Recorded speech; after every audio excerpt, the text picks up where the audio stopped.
Ali Baba et les 40 voleurs exterminés par une esclave. Un conte oriental traduit par Antoine Galland au XVIIIe siècle, extrait des 1001 nuits. Quand Morgiane eut achevé de servir ou de faire servir par Abdallah, elle prit le temps pendant que l'on soupait et fit les préparatifs nécessaires pour l'exécution d'un coup des plus hardis. Elle venait d'achever lorsqu'Abdallah vint l'avertir qu'il était temps de servir le fruit. Elle porta le fruit et dès qu'Abdallah eut levé ce qui était sur la table, elle le servit. Ensuite, elle posa près d'Ali Baba une petite table sur laquelle elle mit le vin avec 3 tasses, et en sortant, elle emmena Abdallah avec elle, comme pour aller souper ensemble et donner à Ali Baba, selon la coutume, la liberté de s'entretenir et de se réjouir agréablement avec son hôte et de le faire bien boire. Alors le faux Khogia Houssin, ou plutôt le capitaine des 40 voleurs, crut que l'occasion favorable pour ôter la vie à Ali Baba était venue. Je vais, dit-il en lui-même, faire envirer le père et le fils à qui je veux bien donner la vie, ne m'empêchera pas d'enfoncer le poignard dans le cœur du père et je me sauverai par le jardin, comme je l'ai déjà fait pendant que la cuisinière et l'esclave n'auront pas encore achevé de souper, seront endormis dans la cuisine. Au lieu de souper, Morgiane, qui avait pénétré dans l'intention du faux Khogia Houssin, ne lui donna pas le temps de venir à l'exécution de sa méchanceté. Elle s'habilla d'un habit de danseuse fort propre, prit une coiffure convenable et se ceignit d'une ceinture d'argent doré où elle attacha un poignard dont la gaine et le manche étaient de même métal, et avec cela, elle appliqua un fort beau masque sur son visage.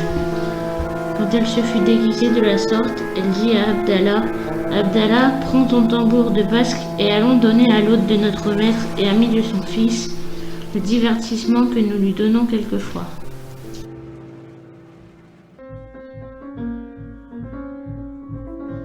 Entre, Morgiane, entre, dit Ali Baba. Khogia Houssin lui jura de quoi tu es capable et il nous dira ce qu'il en pensera.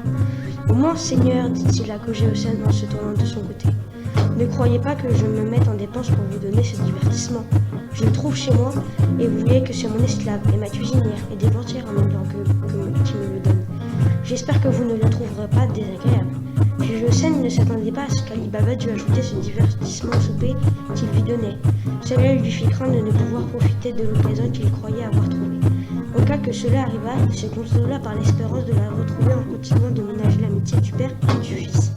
Ainsi, quoiqu'il eût mieux aimé qu'Ali Baba eût bien voulu ne pas le lui donner, il fit semblant néanmoins de lui en avoir obligation, et il eut la complaisance de lui témoigner que ce qui lui faisait plaisir ne pourrait pas manquer de lui en faire aussi. Quand Abdallah vit qu'Ali Baba et Khogia Houssin avaient cessé de parler, il recommença à toucher son tambour de basque et l'accompagna de sa voix sur un air à danser. Et Morgiane, qui ne le cédait à aucune danseuse de profession, dansa d'une manière à se faire admirer, même de toute autre compagnie que celle à laquelle elle donnait ce spectacle, dont il n'y avait peut-être que le faux Khogia Houssin qui y donnait un peu d'attention. Après avoir dansé plusieurs danses avec le même agrément et de la même force, elle tira enfin le poignard et, en le tenant à la main, elle en dansa dans laquelle elle se surpassa par les figures différentes, par les mouvements légers, par les sauts surprenants et par les efforts merveilleux dont elle les accompagna, tantôt en présentant le poignard en avant comme pour frapper, tantôt en faisant semblant de s'en frapper elle-même dans le sein, comme lors d'haleine enfin, elle arracha le tambour de basque des mains d'Abdallah de la main gauche et, en tenant le poignard de la droite, elle alla présenter le tambour de basque par le creux à Ali Baba, à l'imitation des danseurs et des danseuses de profession, qui en usent ainsi pour solliciter la libéralité de leurs spectateurs.